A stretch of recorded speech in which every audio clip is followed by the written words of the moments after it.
உன் கண்ணு உலகத்துல என்ன நடக்குதுங்கிறத தான் பார்க்குது, என் கண்ணு உன்னதத்துல என்ன நடக்குதுங்கிறத பார்க்குது. எதிரி என்ன செய்யறாங்கிறத பார்த்து நீ சோர்ந்து போற, என் தேவன் என்ன செய்யறாருங்கிறத பார்த்து நான் தைரியமா இருக்கேன். கரங்களை தட்டி கர்த்தருடைய நாமத்தை மகிமைப்படுத்துவோமா.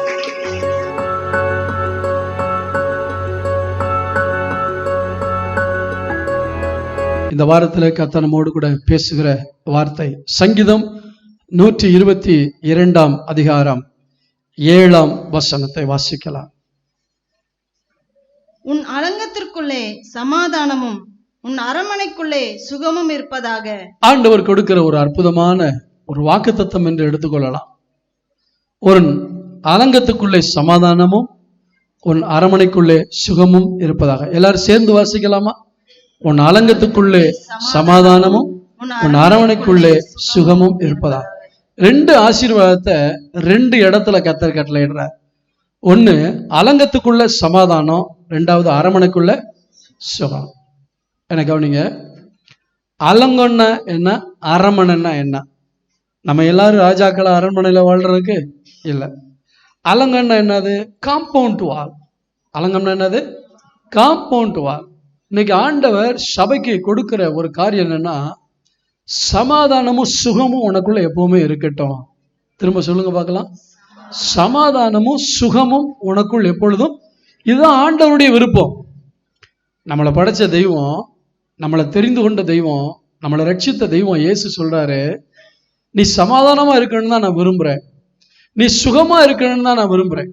ஆங்கில பைபிள் வச்சிருந்தா யாராவது சத்தமா வாசிக்க. இங்கிலீஷ் பைபிள்ல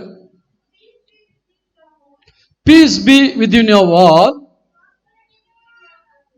ப்ராஸ்பரிட்டி வித்இன் யுவர் பேலஸ். அந்த சுகம்ங்கிறதுக்கு ஆங்கிலத்துல வித்தியாசமான வார்த்தை வருது, கவனிச்சீங்களா? ப்ராஸ்பரிட்டினா செழிப்பு, ஆசீர்வாதம்.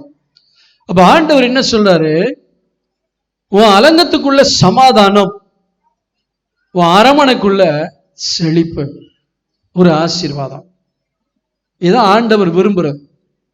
பக்கத்து வீட்டுக்காரன் நினைப்பான், இவனுக்கு ஒண்ணுமே இருக்கக்கூடாது, இவன் அழிஞ்சு போகணுன்ட்டு. அல்லது சொந்தக்காரங்க கூட பிறந்த கூட, இவன் என்ன விட வளர்ந்துகிட்டே போறானே, இவனுக்கு இருக்கிறதெல்லாம் போயிடுச்சுன்னா நல்லா இருக்குமேனு. ஒருவேளை ரொம்ப நெருங்கிய நண்பர்களோட அவங்கள விட நம்ம உயரமா போகும் பொழுது பொறாமப்படலாம். ஆனா நமக்காக உயிரை கொடுத்த ஆண்டவராகிய இயேசு என்ன விரும்புறாரு தெரியுமா? நீ சமாதானமா இருக்கணும், நீ சுகமா இருக்கணும், நீ ஆசீர்வாதமா இருக்கணும். கரங்களை தட்டி கர்த்தருடைய நாமத்தை மகிமைப்படுத்துவோமா. உன் அலங்கத்துக்குள்ளே சமாதானம்னு ஏன் சொல்றாருன்னா, அலங்கம் என்பது ஒவ்வொரு பட்டணத்தை சுற்றிலும் ஒரு காம்பவுண்ட் போல ஒரு பெரிய கோட்டை சுவர் கட்டியிருப்பாங்க. அந்த கோட்டை சுவர் எதுக்குன்னா, எதிரிகள் உள்ள வந்து தாக்காம இருக்கிறதுக்காக. அந்த நாட்கள்ல சண்டை போட்டு இன்னொரு நாட்டை ஜெயிச்சு உள்ள போய் அவன் அதை ஆக்குபை பண்ணிடுவான். அதனால எதிரிகள் உள்ள ஈஸியா நுழைய முடியாத அளவுக்கு என்ன செய்வாங்கன்னா, கோட்டை சுவரை கட்டியிருப்பாங்க. அந்த எரியோ கோட்டை வந்து பயங்கரமான கோட்டை, பல ரதங்கள் மேல ஓடலாம், அந்த அளவுக்கு அகலமான மிக பெரிய ஒரு கோட்டை.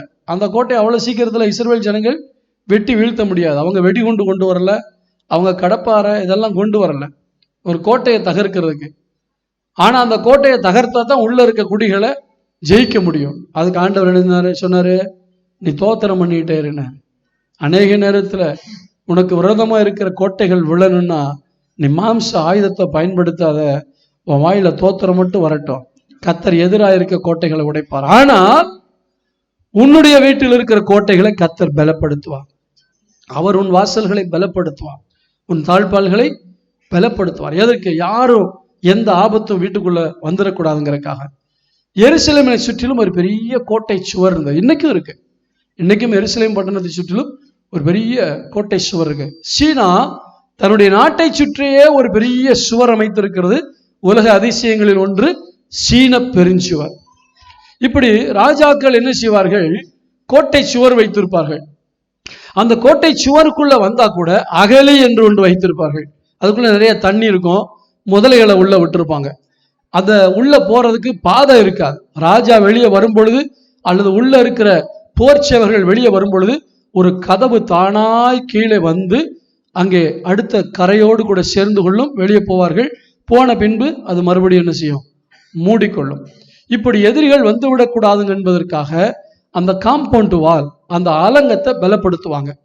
இஸ்ரவேல் தேசத்துல இந்த நேபுகாத் நேச்சார் வந்து இருந்த கோட்டை சுவரெல்லாம் இடிச்சு, ஆலயத்தெல்லாம் இடிச்சு, ஜனங்களையெல்லாம் சிறைப்பிடித்து கொண்டு போனதுக்கு அப்புறம் செருபாபேல் வந்து அவனுடைய தலைமையில, செருபாபேல் யோசுவா தலைமைகள்ல வந்து இந்த ஆசாரியனாகிய யோசுவா ஆலயத்தை கட்டிட்டாங்க. ஆனா அலங்கம் கட்டப்படலை. என் ஜனங்கள் நிந்தைக்குள்ளாகாதபடி இந்த அலங்கத்தையும் கட்டணுங்கிறதுக்கு தான் கர்த்தர் நெகேமியாவை கொண்டு வரார். ஏன்னா அலங்கம் இருந்தால்தான் ஒரு குடும்பம் சமாதானமாக இருக்கும். நான் கேட்கிறேன், உங்க வீட்டை சுற்றிலும் காம்பவுண்ட் வால் இருக்கா? நான் உங்க வீட்டுங்கிறது ஆவிக்குரிய வீட்டை கேட்கிறேன். எல்லா வீட்லையும் காம்பவுண்ட் சுவர் இருக்கும். ஆனா உங்க வீட்டுக்கு ஒரு அலங்கம் இருக்கிறதா? அந்த அலங்கம் எதிரி உள்ளே வராதபடி தடுக்கக்கூடியது. இன்னைக்கு அநேக குடும்பங்கள்ல இந்த அலங்கம் இல்லை, அதனால சாத்தான் ஈஸியா உள்ள வந்துடுறான். இந்த வீட்டுக்கு அலங்கம் இல்லை, கோட்டை இல்லை. அலங்கம் என்பது கோட்டை சுவர். ஸ்தோத்திரம். ஒவ்வொரு வீட்டுக்கும் இந்த அலங்கம் யார் என்றால் நம்முடைய ஆண்டவர் தான். நம்முடைய ஆண்டவர் தான் நமக்கு அலங்கமாக இருக்கிறார். தாவீது சொல்றான், ஆண்டவரே, அதாவது நீர் என் கோட்டை. இந்த கோட்டை சுவரை கூட எதிரி தாண்டிட்டு வந்துடலாம், ஆனா நீங்க எனக்கு கோட்டையா இருக்கிறதுனால எவனும் உள்ள வர முடியாது. எதிரிகள் இல்லைன்னு சொன்னாலே நீங்க சந்தோஷமா வாழலாமா? வாழ முடியாதா? சமாதானமா வாழ முடியும். வேலைக்கு போறீங்க, அந்த இடத்துல 4 பேர் உங்களை பிரச்சனை பண்ணிக்கிட்டே இருக்கான், எப்ப பார்த்தாலும் குறை சொல்லிட்டே இருக்கான். நீங்க வேலை தரத்துல நிம்மதியா வேலை செய்ய முடியுமா? முடியாது. அப்ப அங்க உங்களுக்கு தேவை சமாதானம். மாசம் மாசம் சம்பளம் கையில வந்துடுது, ஆனா வேலை செய்யற 1 மாசம் முழுக்க வேலையில போராட வேண்டியிருக்கு. அப்ப தேவ பிள்ளைகளுக்கு ஒரு கோட்டை சுவர் தேவை. அந்த அலங்கம் இருந்துச்சுன்னா எதிரி உள்ள வர முடியாது.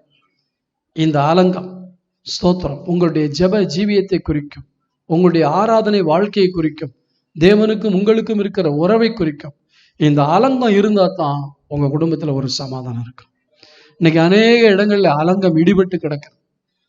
நெகேமியா அலங்கம் இடிபட்டு கிடக்குறதுன்னு தெரிஞ்ச உடனே உட்கார்ந்து அழுதான். ஆண்டவரே, அலங்கம் இடிந்து கிடக்கிறது. ஸ்தோத்திரம். உங்களுக்கு அலங்கம் என்ன தெரியுமா? ரட்சிப்பு. ரட்சிக்கப்பட்டிருந்தீங்கன்னா பிசாசு பக்கத்துல வந்து எதுவும் செய்ய முடியாதபடி அந்த ரட்சிப்பே உங்களுக்கு மதிலா இருக்கும். அல்லேலூயா சொல்லுவோமா? ஸ்தோத்திரம். தாவீது ராஜா வாழ்க்கையில பாவம் பண்ணிட்டான். எப்பவுமே ஆண்டவருடைய ரட்சிப்பை காத்து கொண்டிருந்தான். உலக இன்பங்களுக்கு கொஞ்சம் இடம் கொடுத்து ஆண்டவரை விட்டு வெளியே போயிட்டான். வெளியே போனதுனால என்ன நடந்துச்சு? பச்சை வாழ்கிட்ட பாவம் பண்ணிட்டான். பாவம் பண்ண உடனே பாவ அறிக்கையின் ஜெபம் பண்றான். ஜெபம் பண்ணும்போது கடைசி என்ன சொல்றான் தெரியுமா? எருசலேமின் மதில்களை கட்டுவீராக. 51ஆம் சங்கீதத்துக்கு திருப்பி கொள்ளுங்க எல்லாரும். 51ஆம் சங்கீதத்துல அவன் என்ன ஜெபிக்கிறான் பாருங்க. 18ஆம் வசனத்தை வாசிங்க. சீயோனுக்கு உமது பிரியத்தின்படி நன்மை செய்யும், எருசலேமின் மதில்களை கட்டுவீராக. இந்த இவன் ஜெபிக்கிற நேரத்துல எருசலேமின் மதில்லாம் ஒண்ணு இடிஞ்சு போல. தன்னை ஒரு எருசலேமாக நினைத்து தன்னுடைய ரட்சிப்பு போய்விட்டதே என்று சொல்லி, ஆண்டவரே, நான் சமாதானமா வாழணும்னா எனக்கு ஒரு மதில் தேவை, அந்த எருசலேமின் மதிலை கட்டுவீராக. உங்களுக்கு எனக்கும் ஆண்டவர் ரட்சிப்பை மதிலாய் கொடுத்திருக்கிறார்.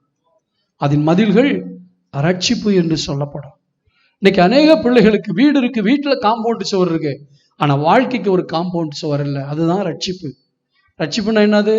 பாவத்திலிருந்து விடுதலை, அசுத்தத்திலிருந்து விடுதலை. ரெகுலரா சர்ச்சுக்கு வர்றது முக்கியம் இல்லை, வர்றது முக்கியம். ஆனா வர்றதுனால நீங்க சமாதானமா வாழ முடியாது. சர்ச்சுக்கு ஒரு கட்டடத்துக்குள்ள வந்து உட்கார்ந்துட்டு போறதுனால சமாதானம் இருக்க முடியாது. உங்களை சுற்றி ஒரு கோட்டை சுவர் இருக்க வேண்டும். அந்த கோட்டை சுவர் இருந்தால்தான் எதிரி உள்ளே நுழைய முடியாது. எருசலேமில் ஒரு பெரிய பயங்கரமான கோட்டை சுவர் இருந்தது. நினிவே பட்டணத்துல ஒரு பெரிய கோட்டை சுவர் இருந்தது. எரிகோ பட்டணத்துல ஒரு கோட்டை சுவர் இருந்தது. அந்த நாட்களிலே எந்த எதிரியும் உள்ள வர முடியாதபடி அலங்கத்தை பலப்படுத்துவார்கள். வீடு கூட ஓட்ட வீடா இருந்தாலும் பரவாயில்ல, ஆனா அலங்கம் ரொம்ப ஸ்ட்ராங்கா இருக்கணும். இன்னைக்கு கர்த்தர் உங்கள்கிட்ட சொன்னாரு, உன் அலங்கம் ஸ்ட்ராங்கா இருந்தா உள்ள சமாதானம் இருக்கும். இன்னைக்கு உன் ரட்சிப்பின் மேல் கவனத்தை செலுத்து. உன்னுடைய ஆவிக்குரிய வாழ்க்கையின் மேல் கவனத்தை செலுத்து. ஒவ்வொரு நாளும் ஜெபிக்கிற ஜெபம். ரட்சிக்கப்பட்ட பிள்ளைகளுக்கு அடையாளம் என்னன்னா, அவங்க வாழ்க்கையில ஜெபம் இருக்கும். யாருடைய வாழ்க்கையில ஜெபம் இல்லையோ அவங்களுடைய ரட்சிப்பு கேள்விக்குறியானது. பூரணமாய் ரட்சிக்கப்பட்டிருக்கிறீர்களா என்பதை யோசித்து பார்க்க வேண்டும். ஜெபமற்ற ஒரு வாழ்க்கை, ஒரு மூச்சு விடாத ஒரு சரீரத்தை பிணம் என்று சொல்லுவோம். அதே போல ஜெபிக்காத ஒரு கிறிஸ்தவன் ஆவிக்குரிய பிணமாக இருக்கிறான். இந்த வார்த்தையை சொல்றதுக்கு என்னை மன்னித்துக் கொள்ளுங்கள். மூச்சு இல்லாட்டா இந்த சரீரம் செத்த பிணம். ஜெப ஜீவியம், தனிப்பட்ட ஜெப ஜீவியம் இல்லாவிட்டால் அந்த மனிதன் ஆவிக்குரிய ரீதியில செத்த பிணமாக இருக்கிறான். செத்த பிணத்தின் மேல் ஈக்கள் வந்து மொய்க்க ஆரம்பிக்கும். செத்த பிணத்தின் மேல் நாற்றம் அடிக்க ஆரம்பிக்கும். உங்களுடைய சாட்சியின் ஜீவியம் போய்விடும். கண்ட காரியங்கள் உங்கள் மேல் வர ஆரம்பிக்கும். இன்றைக்கு கர்த்தர் சொல்கிறார், நான் சமாதான கர்த்தர், நான் சமாதானத்தை தருகிறவர், நான் சமாதான காரணர். ஸ்தோத்திரம். உன் வாள், உன்னுடைய அலங்கம் ஸ்திரமா இருக்க வேண்டும். அல்லேலூயா சொல்லுவோமா? அந்த கோட்டை சுவர்களை கர்த்தர் வைத்திருக்கிறார். கர்த்தருக்கு ஸ்தோத்திரம். சங்கீதம் 125 அதிகாரம் 2ஆம் வசனத்தை வாசிக்கலாம். சங்கீதம் 125:2. பர்வதங்கள் எருசலேமை சுற்றிலும் இருக்குமா போல் கர்த்தர் இது முதல் என்றென்றைக்கும் தம்முடைய ஜனத்தை சுற்றிலும் இருக்கிறார். புரியுதா உங்களுக்கு? பர்வதங்கள் எருசலேமை சுற்றிலும் இருக்குமா போல. இன்னொரு ரகசியத்தை உங்களுக்கு சொல்றேன். எருசலேம் பட்டணத்தை சுற்றிலும் ஒரு கோட்டை சுவர் இருக்கிறது. ஆனா அந்த எருசலேம் நகரம் இருக்கு பார்த்தீங்களா, மொத்த நகரம், அதை சுற்றிலும் என்ன இருக்கு? மலைகள். சுற்றிலும் மலைகள், மலைகளும் பள்ளத்தாக்குகளும் உள்ள ஒரு தேசம். இஸ்ரவேல் தேசத்துக்குள்ளே அவ்வளவு சீக்கிரம் எதிரிகள் யாரும் வந்துட முடியாது. தரை மார்க்கமாக எதிரி நுழையன்னா அர்மகதான், மெகிதோ பள்ளத்தாக்கு, அது வழியா தான் வர முடியும். அதனாலதான் அந்த கிறிஸ்துடைய ஆட்சியில, அதாவது அந்த கிறிஸ்துலாம் வந்துட்டு போனதுக்கு அப்புறம் ஒரு பெரிய யுத்தம் ஒண்ணு நடக்க போகுது, அர்மகதான் யுத்தம்.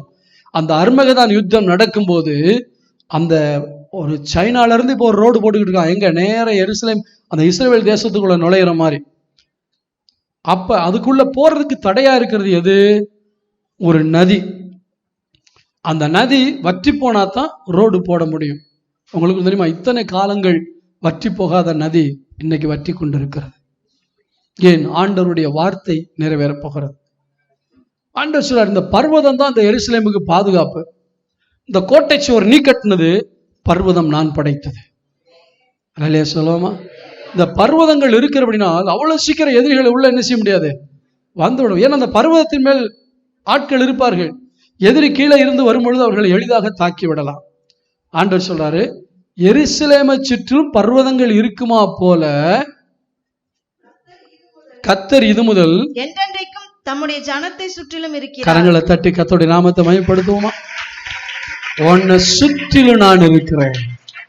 தம்முடைய ஜனங்கள் என்று யாரை சொல்லுகிறார்? அவருடைய இரத்தத்தால கழுவப்பட்டு, கல்வாரி இரத்தத்தால பாவங்கள் கழுவப்பட்டு, பாவம் மன்னிக்கப்பட்டு, பாவத்திலிருந்து விடுதலை பெற்று ரட்சிப்பின் அனுபவத்தை பெற்றிருக்கிற ஒவ்வொருவரை பார்த்து சொல்றாரு, நான் உன்னை சுற்றிலும் இருக்கிறேன். எப்படி இருக்கிறாரா ஆண்டவர்? எப்படி இருக்கிறாருங்கிறத பார்த்தீங்கன்னா அசந்து போவீங்க. சகரியாவின் புத்தகத்துக்கு திருப்பிக் கொள்ளுங்கள். 2:5 வாசிங்க. நான் அதற்கு சுற்றிலும் அக்கினி மதிலாயிருந்து, நான் அதற்கு சுற்றிலும் அக்கினி மதிலாயிருந்து அது நடுவில் மகிமையாக இருப்பேன் என்று கர்த்தர் சொல்லுகிறார். பாருங்க, ஆண்டவருடைய பிள்ளைகளுக்கு தான் கர்த்தர் சொல்றார். என் நாமம் தரிக்கப்பட்ட என் பிள்ளைங்க, என்னை நம்பி வந்த பிள்ளைங்க, இயேசுங்கிற நாமத்தை தெரிஞ்சுக்கிட்டு வந்த பிள்ளைங்க, என்னுடைய ரத்தத்தால கழுவப்பட்ட பிள்ளைங்களுக்கு நான் எங்கேயோ பரலோகத்துல உட்கார்ந்துக்கிட்டு இங்கே கமாண்ட் பண்ற தெய்வம் கிடையாது. நான் அவங்களை சுற்றிலும் ஒரு மலையை போல இருப்பேன், அதே சமயத்துல அக்கினியை போல இருப்பேன். எவ்வளவு பெரிய ஆசீர்வாதம்!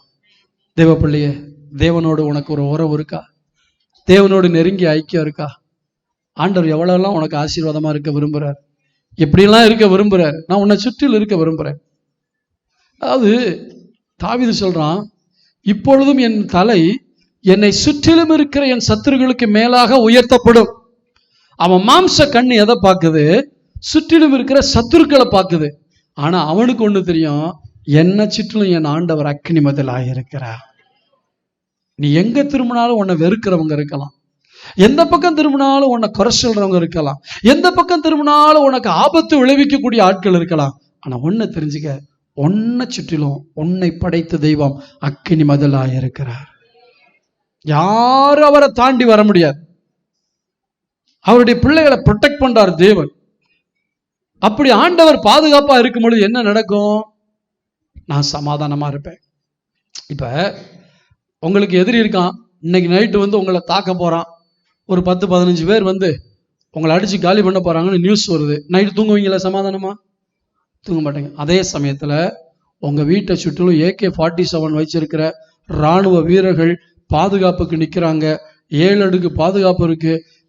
உங்களுக்கு எந்த ஆபத்தும் வந்துடக்கூடாதுங்கிறதுக்காக அப்படியே படிப்படியா நிறைய காவல்காரவங்க இருக்காங்க. அவங்கள தாண்டி ஒருத்தனும் உள்ள வர முடியாதுன்னா நிம்மதியா தூங்குவீங்களா? தூங்க மாட்டீங்களா? தூங்குவீங்க. ஏன் தெரியுமா? என்னை சுற்றிலும் என்ன இருக்கு? ஒரு பாதுகாப்பு இருக்கு. அதனால நான் நிம்மதியா தூங்குறேன். இன்னைக்கு நிறைய தேவ பிள்ளைகளுக்கு நிம்மதியான தூக்கம் வராததுக்கு காரணம் என்ன தெரியுமா? இந்த உறுதி இல்லை. என் ஆண்டவர் என்னை சுற்றிலும் அக்கினியா இருக்கிறார். எலிசா தீர்க்கதரிசியை பிடிச்சிட்டு வர்றதுக்கு எதிரி நாட்டு ராஜா ஆள் அனுப்புறான். அவங்களும் வந்து எலிசாவை சுத்தி வளைச்சிட்டாங்க. வேலைக்காரன் வெளியே வந்து பாக்குறான். ஐயோ ஆண்டவரே, என்ன செய்வோம்? என்னப்பா நடந்துச்சு? எதிரிகள்லாம் வந்துட்டாங்க. உன் கண்ணு உலகத்துல என்ன நடக்குதுங்கிறதான் பாக்குது, என் கண்ணு உன்னதத்துல என்ன நடக்குதுங்கிறத பாக்குது. எதிரி என்ன செய்யறாங்கிறத பார்த்து நீ சோர்ந்து போற, என் தேவன் என்ன செய்யறாருங்கிறத பார்த்து நான் தைரியமா இருக்கேன். கரங்களை தட்டி கர்த்தருடைய நாமத்தை மகிமைப்படுத்துவோமா? எதிரினால சூழத்தான் முடியும், என்ன தொட முடியாது. ஏன் தெரியுமா? உடனே சொல்ற, ஆண்டவரே இவன் பாக்குறதுக்கு கண்ணை திறந்து பார்த்தா அக்கினி மயமான ரதங்கள். அங்கே ஆண்டவர் ஒரு பெரிய சேனையை வைத்திருக்கிறார். எத்தனை பேர் நம்புறீங்க உங்களை சுத்திலும் அப்படி இருக்கும்னு? இருக்கும். நம்ம அதை நம்புறது இல்லை, வசனத்தை அப்படியே விசுவாசிக்கிறது இல்லை. எங்க போனாலும் என் தேவன் என்னோடு வருகிறார், எனக்கு கோட்டையா இருக்கிறார், எனக்கு மதிலாக இருக்கிறார், எனக்கு பர்வதமாக இருக்கிறார், எனக்கு அக்கினியா இருக்கார். அந்த தைரியத்துல போங்க, ஒருத்தன் உங்க மேல கையை வைக்க முடியாது. உனக்கு விரோதமாய் உருவாக்கப்படுகிற எந்த ஆயுதமும் வாய்க்காமல் போகும். ஒருத்தன் உங்களை தொடணும்னா அவரை தாண்டி வந்து தான் தொட முடியும். அதையும் மீறி ஒருத்தன் வந்து தொடரான்னா ஆண்டவர் எதுக்கும் அனுமதிச்சிருக்கிறாருன்னு அர்த்தம். அதான் நம்ம தெரிஞ்சுக்கிற வேண்டியது. ஆண்டவர் என்னை சுத்தில அக்கினி மதிலா இருக்காரு பாஸ்டர், அதையும் மீறி எப்படி வந்து அட்டாக் பண்றாங்க? அனுமதி கொடுத்திருக்கிறார். ஏதோ ஒன்றை நமக்கு கற்றுக் கொடுப்பதற்கு, இல்லாட்டி அவனுக்கு நியாய தீர்ப்பு கொடுப்பதற்கு. இஸ்ரவேல் ஜனங்கள் ஆண்டவருக்கு பிரியமில்லாத காரியத்தை செஞ்சதுனால நேபுகாத்நேச்சாரை விட்டு அடிக்க வச்சிட்டார். அலங்கத்தை இடிச்சான், ஆலயத்தை இடிச்சான், எல்லாத்தையும் இடிச்சிட்டான். பிள்ளைகள் எல்லாம் கைதியா கொண்டு போயிட்டான் பாபிலோனுக்கு. அங்க கொண்டு போனதுக்கப்புறம் அவனை வச்சு என்னெல்லாம் தண்டிக்க முடியுமோ தண்டிச்சுட்டு சொல்றாரு, என்ன திமிர் இருந்தா என் பிள்ளைங்க மேல கைய வச்சிருப்பேன். நான் நியாய தீர்ப்பு கொடுக்கறதுக்கு உன்னை பயன்படுத்தினேன், இப்ப அதுக்கு வட்டி முதலமா உன்னை வாங்குறேன் பாருன்ட்டு ஆண்டவர் அவனை போட்டு அடிக்கிறார். அதனால சில நேரத்துல சில நேபுகாத்நேச்சார்கள் உங்கள் வாழ்க்கையில இடைவிடலாம். ஆண்டவர் விட்டுட்டு போயிடாதீங்க. ஏதோ ஒன்றை கத்துக் கொடுக்கறதுக்கு, ஏதோ ஒண்ணுல இருந்து நான் திருந்துறதுக்கு, அல்லது ஏதோ ஒண்ணுல என் வாழ்க்கையில மாற்றம் வர்றதுக்கு கர்த்தர் இதை அனுமதித்து இருக்கிறார். இன்னைக்கு அநேக பிள்ளைகள் எவ்வளவு பிரச்சனை நடந்தாலும், எவ்வளவு போராட்டம் நடந்தாலும் புலம்பிக்கிட்டே இருப்பாங்களே ஒழிய ஜெபிக்கிறது இல்லை. ஒரு பாட்டு இருக்கு, என்ன நடந்தாலும் ஜெபிப்பதில்லை, என்னை நீ நினைப்பதில்லை. அப்ப நிறைய பேருக்கு என்னன்னா, எல்லாம் நடக்குது, விரோதமா நடக்குது, பிரச்சனை வருது, சமாதான குறைச்சல் வருது, ஆனா ஜெபிக்க மனசு. ஜெபம் பண்ணா தானே எல்லாம் நடக்கும். ஜெபம் மட்டும் பண்ண மாட்டேங்கிறாங்க. இன்னைக்கு கிறிஸ்தவத்துல ரொம்ப மோசமான ஒரு காரியம் என்ன தெரியுமா? ஜெபம் குறைந்து கொண்டே வருகிறது, வேத வாசிப்பு குறைந்து கொண்டே வருகிறது. இது ரெண்டு இருந்துச்சுன்னா உங்களுக்கு பக்க பலமா இருக்கும். ஸ்தோத்திரம். அப்ப ஆண்டவர் என்ன செய்தாரு? நம்மளை சுற்றிலும் பாதுகாப்பாக இருக்கிறார். எருசலேமை சுற்றிலும் பர்வதங்கள் எருசலேமை சுற்றிலும் இருக்குமா போல கர்த்தர் இது முதல் தம்முடைய ஜனத்தை சுற்றிலும் இருக்கிறார். நான் அதற்கு சுற்றிலும் அக்கினி மதிலாய் இருப்பேன் என்று ஆண்டவர் சொல்கிறார். சங்கீதம் 48ஆம் அதிகாரம் 3ஆம் வசனத்தை வாசிக்கலாம். அதன் அரண்மனைகளில் தேவன் உயர்ந்த அடைக்கலமாக அறியப்பட்டிருக்கிறார். இங்க பாருங்க, முதல்ல சொன்னேன் காம்பவுண்ட் வால். சரி, அது அந்த வசனத்தை தியானிக்கிறதுக்கு முன்னாடி இன்னொரு வசனத்தை வாசிக்கலாம். ஏசாயா 49:16. இதோ என் உள்ளங்கைகளில் உன்னை வரைந்திருக்கிறேன், உன் மதில்கள் எப்போதும் என் முன் இருக்கிறது. ஆண்டவர் சொல்றாரு, உன் மதில்கள், அந்த காம்பவுண்ட் வால் எப்பவுமே என் பார்வையில் இருக்கு. எனக்கு முன்னாடி இருக்குன்னு என்ன அர்த்தம்? நான் அதை வாட்ச் பண்ணிட்டு இருக்கேன், ஒருத்தரும் ஒன்ன தொட முடியாது. எத்தனை பேர் விசுவாசிக்கிறீங்க? என் மதில்கள் கர்த்தருக்கு முன்பாக இருக்கிறது. என்னை சுற்றிலும் இருக்கிற அந்த மதில் கர்த்தருடைய நேரடி பார்வையில் இருக்கு. சிசிடிவி கேமரா வச்சுட்டா அவ்வளவு சந்தோஷமா இருக்கும், என்ன நடந்தாலும் நமக்கு தெரிஞ்சு போடும். அதை விட மேலானது என் ஆண்டவருடைய கண்கள். அவர் வாட்ச் பண்ணிட்டே இருக்காரு. சிசிடிவி கேமரா கூட சில நேரத்தில் ஆஃப் ஆகி போகலாம், ஆனா ஆண்டவருடைய கண்கள் மேல இருந்து என்ன செய்து நம்மளை பார்த்துட்டே இருக்கு. ஏசாயா தீர்க்கதரிசன புத்தகம் 62ஆம் அதிகாரம் 6ஆம் வசனம். எருசலேமே, உன் மதில்களின் மேல் பகல் முழுதும் ரா முழுதும் ஒரு காலம் மௌனமா இராத ஜாமக்காரரை கட்டளையிடுகிறேன். ஆண்டவர் சொல்லுகிறார், நான் அதற்கு சுற்றிலும் அக்கினி மதிலா இருக்கிறேன். அது மட்டும் இல்ல, அந்த மதில் எனக்கு முன்னாடி இருக்கு. அப்ப ரட்சிப்பு தான் மதில்ங்கிறது இன்னொரு வசனம் சொல்லுது இல்லையா? நமக்கு கொடுக்கப்பட்ட ரட்சிப்பு என்னது? மதில். எத்தனை பேருக்கு நான் சொல்ற செய்தி புரியுது? செய்தியுடைய சாராம்சம் என்ன? உங்க வீட்டுல சமாதானம் இருக்கணும்னா வீட்டை சுற்றிலும் ஒரு காம்பவுண்ட் இருக்கணும். எதிரி உள்ள வரக்கூடாது. எதிரி உள்ள வந்துட்டான்னா சமாதானம் இல்லை. அப்ப அந்த காம்பவுண்ட் வால் என்னது? ஒண்ணு, என் தேவனே காம்பவுண்ட் வாலா இருக்கார், தேவனே எனக்கு சுவராக. இரண்டாவது, தேவன் எனக்கு கொடுத்த ரட்சிப்பு எனக்கு சுவராக இருக்கிறது. அந்த ரட்சிப்பு சும்மா இருக்கக்கூடாது. அந்த மதில்கள் மேல் ராத்திரியும் பகலும் நிற்கக்கூடிய ஒரு ஜாமக்காரனை கட்டளையிடுகிறார். ஜாமக்காரன் என்றால் ஜெப வீரன் என்று அர்த்தம். அப்போ உங்களுக்கு ரட்சிப்புங்கிற மதில் இருந்தாலும் அந்த ரட்சிப்பை காத்து கொள்றதுக்கு ராத்திரியும் பகலும் நீங்க ஜெபிக்கிற ஆளா இருக்கணும். இல்லையா? சொல்லுங்க பார்க்கலாம். நான் ஜெபமே பண்ண மாட்டேன், ஆண்டவர் என்ன பாதுகாக்கணும் அப்படின்னா கேள்விக்குறிதான். என்ன சொல்றாரு? உன் மதில் மேல எவனும் வராம இருக்கணும்னா நான் ஜாமக்காரனை கட்டளையிடுவேன். ஜாமக்காரனுடைய வேலை என்னது? ஜாமக்காரனுடைய வேலை என்னது சொல்லுங்க? எதிரி வர்றானான்னு பார்த்துக்கிட்டே இருக்கிறது. தூரத்துல பார்ப்பான். ஜாமக்காரன் இந்த பைனாக்குலர் வச்சு பார்க்குற மாதிரி இப்படி பார்த்துக்கிட்டே இருப்பான். தூரத்துல யாரோ வந்தா உள்ள நியூஸ் போயிடும், அங்க இருந்து 2 பேர் வர்றான், துப்பாக்கி தூக்கிட்டு வரான், கத்தியை தூக்கிட்டு வரான்ட்டு உடனே இங்க இருந்து ஆயத்தமாகும். ஆண்டவர் சொல்லாரு, எப்பவுமே ஒரு ரட்சிப்பின் மதில் மேல நீ உட்காந்து நீ ரொம்ப ஜாக்கிரதையான ஒரு வாழ்க்கை வாழணும். எதிரி எப்ப எங்க இருந்து வருவான்னு தெரியாது. அதைத்தான் வேதத்துல சொல்லப்பட்டிருக்குது, ஜெபம் பண்ணுவதற்கு விழித்திருங்கள், அல்லது விழித்திருந்து ஜெபம் பண்ணுங்கள். ஜெபம் பண்ணுவதற்கு ஜாக்கிரதையாயிருங்கள். இன்னைக்கு அநேக பிள்ளைகளுடைய வாழ்க்கையில ஜெபம் பண்றதுக்கு ஜாக்கிரதை இல்லை. அதனால பிசாசு உள்ள வந்துடுறான். உள்ள வந்துடுறான், 2 கொம்பை வச்சுட்டு வரமாட்டான். எப்படி உள்ள வருவான்னு தெரியாது. தேவையில்லாம பிரச்சனை, தேவையில்லாம சண்டை, சமாதானம் போயிடும். அதனாலதான் இன்னைக்கு கர்த்தர் உங்கள்கிட்ட பேசுறாரு, உன் காம்பவுண்ட் வாலை ஸ்திரப்படுத்து. ஒருவேளை அந்த ரட்சிப்பு இடிஞ்சு போய் வந்திருந்தா தாவீதை போல சொல்லுங்க, ஆண்டவரே, தாவீது பாவம் பண்ணது போல நானும் உலக ஆசையில விழுந்துட்டேன், என் மதிலெல்லாம் இடிஞ்சு போய் கிடக்கு, என் ரட்சிப்பெல்லாம் இடிஞ்சு போச்சு, எருசலேமின் மதிலை கட்டுவீராக அப்படின்னா மறுபடியும் அவர் கட்டுவார், உன்னை புதுப்பிப்பார். புதுப்பிச்சு சொல்றாரு, இது சும்மா இருக்கக்கூடாது, இது மேல ஜாமக்காரன் இருக்கணும். அந்த ஜாமக்காரன் யார்? நீங்க தான். உங்களுடைய ஆத்மாவுக்குள்ளே பிசாசு வந்து எதையும் செய்யாதபடி நீங்கள் விழிப்புள்ளவர்களாக செபிக்க வேண்டும். ஜாமக்காரனை கர்த்தர் கட்டளையிடுகிறார். இப்ப 48ஆம் சங்கீதம் 3ஆம் வசனத்துல வாசித்தோம் அல்லவா? அங்க என்ன போட்டிருக்கு?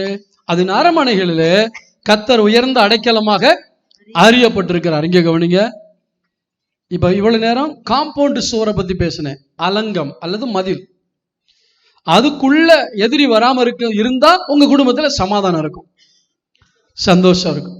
இப்ப அதை தாண்டி உள்ள போனமே என்ன இருக்கு? காம்பவுண்ட் சுவரை தாண்டி போனா வீடு இருக்கு, அதான் அரண்மனை. அந்த அரண்மனையில சுகம் இருக்கணும்னா, அந்த அரண்மனையில சந்தோஷம் செழிப்பு இருக்கணும்னா என்ன இருக்கணும்? அந்த அரண்மனை தேவனை உயர்ந்த அடைக்கலமாய் அறிந்திருக்க வேண்டும். உங்க வீட்டுல யார உயர்ந்த அடைக்கலமா அறிஞ்சிருக்கணும்? தேவன் இருக்கிறார், அவர் பார்த்து கொள்வார். இதையும் தாவீது விட்டு வைக்கல. அவரே என் அடைக்கலாம், அவரே என் கோட்டை, அவரே என் துருகம், அவர் எல்லாம் அவரே, எல்லாம் அவரே. உங்களுக்கு சில நேரத்துல புரியாது, என்ன கோட்டைங்கிறான், துருவங்கிறான். துருகம்னு என்னது? உயர்ந்த இடம், உயர்ந்த இடம். அவர் சொல்ல, நீர் தான் என்னுடைய துருகம், பாதுகாப்பு. அந்த நாட்கள்ல ராஜாக்கள்லாம் கோட்டைகள் அமைச்சிருப்பாங்க, பார்த்திருக்கீங்களா? எதிரிகள் உள்ள வர முடியாதபடி. செஞ்சியில 2 கோட்டை இருக்கு, ராஜா கோட்டை ஒண்ணு, ராணி கோட்டை ஒண்ணு, 2 கோட்டை இருக்கு. ஸ்தோத்திரம். எங்க மாமியார் வீடு அந்த பக்கம் தான் இருக்கிறதுனால அடிக்கடி போகும்போதெல்லாம் பார்த்துருக்கேன். உள்ள மேல போய் இது வரைக்கும் பார்த்ததில்லை. மலையில ஏறி போய் அவ்வளவு சீக்கிரம் ராஜாவுடைய கோட்டைக்குள்ள நுழைய முடியாது, ராணியுடைய கோட்டைக்குள்ள எதிரிகள் நுழையவே முடியாது. அவ்வளவு பாதுகாப்பா கட்டப்பட்டிருக்கு. ஆண்டவர் சொல்றாரு, அதாவது ராஜா ஏன் ராணிக்கு ஒரு கோட்டையை கட்டினான்னா, ஒருவேளை எப்படியாவது எதிரிகள் வந்து ராஜா கோட்டைக்குள்ள வந்துட்டா கூட தன்னுடைய மனைவி பிள்ளைகள் சுகமா இருக்கணுங்கிறதுக்காக அவங்களுக்கு ஒரு தனி கோட்டையை கட்டிட்டானா. நம்முடைய மணவாளனா இயேசு நமக்கு ஒரு கோட்டையை கட்டி வச்சிருக்கார். அல்லேலூயா. அந்த அரண்மனைக்குள்ள என்ன இருக்க விரும்புறாரு? சுகம். ஒரு ராஜாவுடைய அரண்மனைக்குள்ள என்ன இருக்கும்? கிழிஞ்சு போன பாயும் நஞ்சு போன தலனிமா இருக்கும். ராஜாவுடைய அரண்மனையில இருக்கும். ஐயோ, அதனுடைய கம்பளங்கள் எவ்வளோ அழகா இருக்கும், அதனுடைய கர்டன் ஸ்கிரீன் எவ்வளோ அழகா இருக்கும், அந்த பஞ்சு மெத்து, அந்த கட்டில், அங்க இருக்க தோரணம் எவ்வளோ அழகா இருக்கும். ஏன்னா ராணிக்காக ராஜா வாங்கி கொடுக்குறாரு. அப்ப என்ன இருக்கும்? உள்ள வேண்டிய எல்லா பொருள் இருந்தா, இப்ப வீட்டுல வேலைக்கு போயிட்டு வர்றீங்க, சமையல் பண்ணணும், கடுகு டப்பா பாக்குறீங்க, காணா. என்னடா இது, சமைக்கிற நேரத்துல கடுகு காணா. ஒழுங்கா வாங்க வேண்டிய நேரத்துல வாங்கி இருந்தா இருக்க வேண்டிய நேரத்துல இருக்கும். சரி, கடுகு காணா, எடுத்தாச்சு, எப்படியோ பார்த்து பக்கத்துல வாங்கியாச்சு. அடுத்து பார்த்தா வெள்ளை பூண்டு இல்லை. இப்படி ஒண்ணுமே இல்லைன்னா உங்களுக்கு சமையல் பண்ண சந்தோஷம் வருமா? அப்ப என்னத்த சமையல் பண்றதுன்னு ஒரு சலிப்பு வரும். அப்ப ஆண்டவர் சொல்றாரு, என்னுடைய வீடா இருந்தா அங்க செழிப்பு இருக்கும். நீ யாருடைய வீடு? நாமே கர்த்தருடைய வீடுன்னு பைபிள்ல போட்டிருக்கு தெரியுமா? பைபிள்ல போட்டு எத்தனை பேர் படிச்சிருக்கீங்க? நாமே கர்த்தருடைய வீடா இருக்கிறோன்ட்டு. அப்ப சொல்ற, நான் தேவனுடைய வீடுன்னு அர்த்தம் அவர் வசிக்கிற வீடு. எனக்குள்ள அவர் உலாவுனார்னா என் குடும்பம் ஆசீர்வாதமான குடும்பமா இருக்கும். 1000 பேர் வந்து போலாங்க. நம்ம சொந்தக்காரன் பணக்காரனா இருக்கலாம், சொந்த பந்தங்கள்லாம் நிறைய பணம் வச்சிருக்கவங்களா இருக்கலாம். அவங்கெல்லாம் கொடுத்து உதவுவாங்கன்னு நினைக்காதீங்க. இயேசு ஒருவர் அளவில்லாமல் நம்மை ஆசீர்வதிக்கிற தெய்வம். அவர் உங்க வீட்டுக்குள்ள உலாவணும், அவர் உங்க வீட்டுக்குள்ள இருக்கணும். அவருடைய வீடா இருந்தா பார்த்து பார்த்து என்ன செய்வாரு? ஐயோ, என் பிள்ளைக்கு அது இல்லையா, இது இல்லையா, அது இல்லையா, உள்ள பார்த்து பார்த்து கவனிப்பார். அதான் அலங்கத்துக்குள்ள சமாதானம், ஏன்னா எதிரி வராம இருக்கா. அரண்மனைக்குள்ள செழிப்பு. சுகம்ங்கிறது தமிழ்ல போட்டிருக்கு, ஆனா ஆங்கிலத்துல என்ன போட்டிருக்கு? செழிப்பு, ஆசீர்வாதம். பிரியமானவனே சொல்லுங்க, உன் ஆத்துமா வாழ்வது போல நீ எல்லாவற்றிலும் வாழ்ந்து, அதனுடைய அர்த்தம் என்ன? ஆசீர்வாதமா இருப்பாயாக. ஆண்டவர் நம்மளை பார்த்து எப்படி விரும்புறாரு? எப்படி வேணாலும் வாழ்ந்துட்டா நீ சுகமா இருக்க முடியாது. உன் ஆத்துமா வாழ்றது போலதான் நீ சுகமா இருக்க முடியும். உன் ஆத்துமா எந்த அளவுக்கு பரிசுத்தமா வாழுதோ, ஆத்துமா எந்த அளவுக்கு ஆண்டவரை அண்டிக் கொண்டு வாழுதோ, அந்த அளவுக்கு உன்னுடைய வீட்டுல ஒரு செழிப்பு இருக்கும். பட் என்னத்தை தான் நீங்களும் சம்பாதிக்கிறீங்க, பக்கத்து வீட்டுக்காரங்க பாருங்க எவ்வளவு கொண்டு வந்து கொடுக்குறான், எவ்வளவு புதுசு புதுசா வாங்கி கொடுக்குறான். உண்மை கட்டி என்னையா பிரயோஜனம்? புருஷனை இடிக்காதீங்க, அங்க இடிங்க. ஆண்டவரே, நீங்க எங்க வீட்டுல வசிக்கணும், இது உங்க வீடா இருக்கணும், அப்படி ஜெபம் பண்ணி பாருங்க, சகலவித பொருட்களும் வரும். அல்லேலூயா சொல்லுவோமா? வசனம் சொல்லுது, என்னை சிநேகிக்கிறவர்கள் மெய்ப்பொருளை சுதந்திரிக்கும்படிக்கும் அவருடைய களஞ்சியங்களை நிரப்பும்படிக்கும் நான் அறிந்திருக்கிறேன்னு வசனம் இருக்கு. அவர்களை நீதிக்குள்ளும் நியாயங்களுக்குள்ளும் வழி நடத்துகிறேன். அப்ப என்ன சொல்றாரு? என் பிள்ளைகளுடைய களஞ்சியம் நிரம்பணும்னா நான் நடத்துற பாதையில் அவங்க வரணும். நீதியின் பாதையிலும் நியாயத்தின் பாதையிலும் என் பிள்ளைகள் நடக்க வேண்டும்.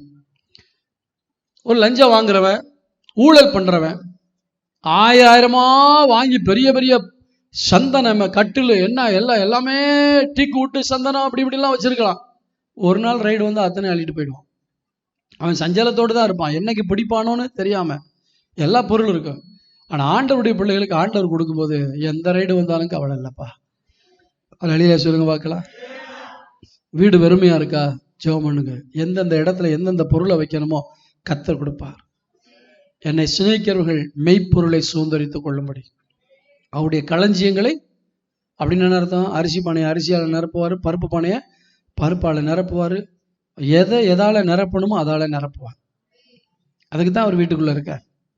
போலீஸ்காரனை போல சூப்பர்வைஸ் பண்றதுக்காக இல்லை, குற்றம் கண்டுபிடிக்கிறதுக்காக இல்லை, நம்ம மேல கேஸ் போடலாமான்ட்டு நம்ம வீட்டில் சுத்தலை. அவர் நம்ம வீட்டில் இருக்கிற காரணம் என்ன தேவை என் பிள்ளைக்கு, அதை செய்யலாம். ஆமீன் சொல்லுவோமா? சோதரர், அதன் அரண்மனைகளே தேவன் அறியப்பட்டவராக இருக்கிறார். தேவனை அறிகிற அறிவு, என் தேவன் என் அடைக்கலாம், என் தேவன் என்னை பாதுகாக்கிறார். தாவீது என்ன சொல்றான்? எனக்கு அண்ணன் தம்பி எல்லாம் நிறைய இருக்காங்க, அப்பா அம்மா இருக்காங்க, எல்லாம் இருக்காங்க, ஆனா அவங்கெல்லாம் யாரும் எனக்காக எதுவுமே செய்ய மாட்டாங்க. கர்த்தர் எனக்காக யாவையும் செய்து முடிப்பார். சொன்னானா சொல்லலையா? பெரிய வீட்டுல பிறந்த பிள்ளைதான். அவன் தேவனோட நெருங்க தேவனோட வாழ அவன் நம்பிக்கையெல்லாம் யார் மேல போகுது? ஆண்டவர் மேல போகுது. இப்ப அவனுக்கு ஒரு விசுவாசம், கர்த்தர் எனக்காக யாவையும் செய்து முடிப்பார். எனக்கு என்ன தேவையோ அதை ஆண்டவர் என்ன செய்வார்? கண்டிப்பா கொடுப்பார். எனக்கு என்ன தெரியுமா, நான் ஒரு வீட்டுக்குள்ளே போகும் பொழுது அந்த வீட்டுக்கு என்ன தேவை இருக்கோ அவங்க என்கிட்ட பகிர்ந்து கொண்டாங்கன்னா சரி, பகிர்ந்து கொள்ளாட்டி எனக்கு தெரிகிற தேவையை சொல்லி ஜெபம் பண்ணுவேன். அப்படிதான் சமீபத்தில் தம்பி சசி வீட்டுக்கு போனேன். அப்படிதானே, சசி வீட்டுக்கு போன தடவை விசிட்டிங் போன போதில் ஆண்டவரே இந்த மகனுக்கு ஒரு நல்ல வாகனத்தை கொடுங்க ஆண்டவரேன்னு ஜெபம் பண்ணிட்டு வந்துட்டேன். ஏன்னா அவங்க சர்ச்சுக்கு வர்றதுக்கு வீடு குறுக்குப்பேட்டை போயிட்டாங்க. குறுக்குப்பேட்டையிலேருந்து வார வாரம் சர்ச்சுக்கு வரணும், வேலைக்கு போகணும், வண்டி வேணும். வீட்டுக்கு போன உடனே எனக்கு என்ன அங்கே இல்லை, சரி வண்டி பிள்ளைகளுக்கு இல்லை, ஜெபம் பண்ணுவோன்ட்டு வண்டிக்காக ஜெபம் பண்ணிட்டு வந்துட்டேன். போன வாரத்தில் விசிட்டிங் போகும்போதும் போய் ஜெபம், ஆண்டவரே பிள்ளைகளுக்கு நல்ல வண்டியை கொடுங்கப்பா. அப்போ தான் ஆண்டவர் பாஸ்டர் அப்போ ஜெபம் பண்ணும்போது கர்த்தர் எனக்கு ஒரு வண்டியை கொடுத்துட்டாரு அப்படின்ட்டு ஒரு ஹல்லேலூயா சொல்லுவோமா. அப்போ எனக்கே ஒரு பாஸ்டருங்கிற முறையில் ஒரு விசுவாசி வீட்டுக்கு போகும் பொழுது அந்த வீட்டினுடைய என்ன தேவை இருக்கோ அது கிடைச்சா நல்லா இருக்கும்னு நானே விரும்புகிறவனா இருந்தா, உங்களை ரட்சித்த தேவன் உங்கள் வீட்டில் உலாவும் பொழுது என்னென்ன தேவைங்கிறத பார்த்து பார்த்து நடத்துகிற தேவனா இருக்கார். அதனால ஆண்டவர் உங்கள் வீட்டுக்குள்ள உலாவட்டும். ஆண்டவர் உங்களுக்கு உயர்ந்த அடைக்கலமாக அறியப்பட்டவராக இருக்காரா? இதுக்கு என்ன பண்ணுவேன், அதுக்கு என்ன பண்ணுவேன், அதுக்கு என்ன பண்ணுவேன்னு புலம்பிக்கிட்டே இருக்கீங்களா? எங்கள் வீட்டில் ஒருத்தர் பெரியவர் இருக்கார், அவர் பார்த்துக்குருவாருன்னு சொல்கிறீங்களா? யார் இருக்கா? பெரியவர் இருக்காரு. யாரை விட பெரியவர்? சாலமோனிலும் பெரியவர். ஏன்னா சாலமோன் அவ்வளோ உடுத்தியிருந்தான், சாலமோனுக்கு அவ்வளோ ஐஸ்வர்யமும் கனமும் இருந்துச்சு. சாலமோனிலும் பெரியவர் நம்முடைய ஆண்டவர். வானத்தையும் பூமியும் உடைய கர்த்தர் நம்முடைய ஆண்டவர்.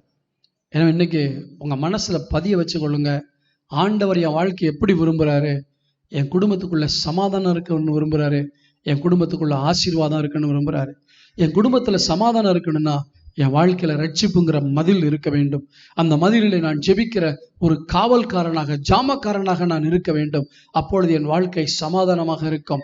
என் வீட்டுக்குள்ளே ஆசீர்வாதங்கள் இருக்க வேண்டும் என்றால் என் தேவனை நான் அறிந்து அவர் எல்லாம் பார்த்து கொள்வார் என்று ஜெபிக்கும் பொழுது கர்த்தர் எல்லாவற்றையும் நடத்துவார். நான் நீதியின் பாதையிலும் நியாயத்தின் வழிகளிலும் நடக்கும்போது எனக்காக அவர் யாவையும் செய்து முடிக்கிற தேவனாக இருக்கிறார். இன்னொரு வசனத்தை வாசிக்கலாம். 1 தீமோத்தேயுவின் புத்தகம் 6ஆம் அதிகாரம் 17ஆம் வசனத்தை வாசிங்க. இவ்வுலகத்திலே ஐஸ்வர்யம் உள்ளவர்கள் இருமாப்பான சிந்தையுள்ளவர்களாய் இராமலும் நிலையற்ற ஐஸ்வர்யத்தின் மேல் நம்பிக்கை வையாமலும் நாம் அனுபவிக்கிறதுக்கு சகலவித நன்மைகளையும் நமக்கு சம்பூர்ணமாய் கொடுக்கிற ஜீவனுள்ள தேவன் மேல் நம்பிக்கை வைக்கவும். ஆண்டவருக்கு இங்க ஒரு பேர் கொடுக்கப்பட்டிருக்கு. என்ன பேர் தெரியுமா? சகலவிதமான நன்மைகளையும் நமக்கு அறகுறையா கொடுக்கிறவரா, சம்பூரணமாய் கொடுக்கிறவர். ஆமீன் சொல்லுவோமா? இன்னைக்கு நிறைய பேருடைய வாழ்க்கையில என்ன தெரியுமா, ஏன் ஒரு வண்டி வாங்கணும், வண்டி வாங்கினா பெட்ரோல் போடணும்ல, பெட்ரோலுக்கு காசு எங்க போகுது? வண்டி கொடுக்குறவர் பெட்ரோல் கொடுக்க மாட்டாரா? நம்மளே என்ன செய்யறோம், இதுக்கு என்ன பண்றது, அதுக்கு என்ன பண்றது? அதான் இருக்காரு ஒருத்தர் பெரியவர், அவர் மேல் நம்பிக்கை வைங்க. நாம் அனுபவிப்பதற்கு சகல விதமான நன்மைகளை உலக மனுஷன் அனுபவிக்கிற மாதிரி தீமைகளை அனுபவிக்க விட மாட்டார். பார்ல உட்காந்து குடிச்சு அந்த அனுபவிக்க விட மாட்டார். தகாத காரியங்களை கொடுத்து அனுபவிக்க விட மாட்டார். ஆனால் சகல நன்மைகளையும் நாம் அனுபவிப்பதற்கு சம்பூர்ணமாக கொடுக்கிற தெய்வத்தை தான் நீங்கள் நானும் ஆராதிக்கணும். ஆமென். 2 காரியம் முக்கியம். உங்களை சேர்த்துல ஒரு காம்பவுண்ட் வால், சத்துரு உள்ள வராதபடி அந்த ரட்சிப்பின் மதில் இருக்கணும். அதன் மேல நீங்க ஜாமக்காரனா, அந்த ரட்சிப்பின் அனுபவத்தோடு ஜெபிக்கிற ஜாமக்காரர்களா இருந்தா கர்த்தர் பாதுகாத்துக்கொள்ளும். சமாதானம் உள்ள உண்டாகும். அது மட்டுமல்ல, உங்க அரண்மனைக்குள்ள தேவன் உயர்ந்த அடைக்கலமா அறியப்பட்டிருக்கணும். சாமுவேல் கர்த்தருடைய ஆலயத்திலே வளர்ந்தான், ஆனா அவன் கர்த்தர் அறியாம வளர்ந்தான். கர்த்தர் தன்னை வெளிப்படுத்துற வரைக்கும் சிஸ்டமேட்டிக்கா ஆண்டவருக்கு பணிவிட செஞ்சான். தேவனுடைய சன்னிதானத்திலே வளர்ந்தான். சின்ன வயசுல அவங்க அம்மா கொண்டு போய் சர்ச்சில் விட்டாங்க. 7 ஊழியக்காரனுக்கு முன்னாடி கர்த்தருக்கு பணிவிட செய்கிறான். வொர்ஷிப் பண்றது அவனுக்கு தெரியுது. கையை உயர்த்தணுமா, முழங்கால் போடணுமா, என்ன வார்த்தை சொல்லணும், அடுத்தவங்க சொல்றத பார்த்து பார்த்து பார்த்து பார்த்து வொர்ஷிப் பண்ண தெரியுது, ஊழியம் செய்ய தெரியுது. ஆனா கர்த்தரை தெரியல. இன்னைக்கு நிறைய ஊழியம் செய்யற பிள்ளைகளே கர்த்தரை அறிஞ்சிருக்கீங்களா? வேதம் சொல்லுகிறது, சாமுவேல் இன்னும் கர்த்தரை அறியாதிருந்தான். ஆனால் அதுக்கு அடுத்து வரும்பொழுது கர்த்தர் தன்னை வெளிப்படுத்தினார். தம்முடைய வார்த்தையின் மூலமா அவனுக்கு வெளிப்படுத்தினார். அப்ப ஆண்டவர் உங்களுக்கு வெளிப்படுத்தணும். அவர் யாருங்கிறத நீங்க அறியணும். என் வேதனையின் நேரத்துல என்னை தேர்தல் படுத்துகிற நல்ல பரிசுத்த ஆவியானவராக இருக்கிறார். என் போராட்டத்தின் நேரத்துல என்னை பலப்படுத்துகிற நல்ல கர்த்தராக இருக்கிறார். என் தேவையின் நேரத்துல என் தேவைகளை கொடுக்கிற நல்ல தகப்பனாக இருக்கிறார். நான் வியாதிப்படும் பொழுது என்னை சுகமாக்குகிற யெகோவா ரப்பாவாக இருக்கிறார். ஆண்டவரை அறிஞ்சிருக்கீங்களா? ஒவ்வொரு சூழ்நிலையிலும் அவர் எப்படிப்பட்டவராக இருக்கிறார் வேதத்துல போட்டிருக்கு. அப்படிப்பட்டவராக தேவனை அறியுங்கள்.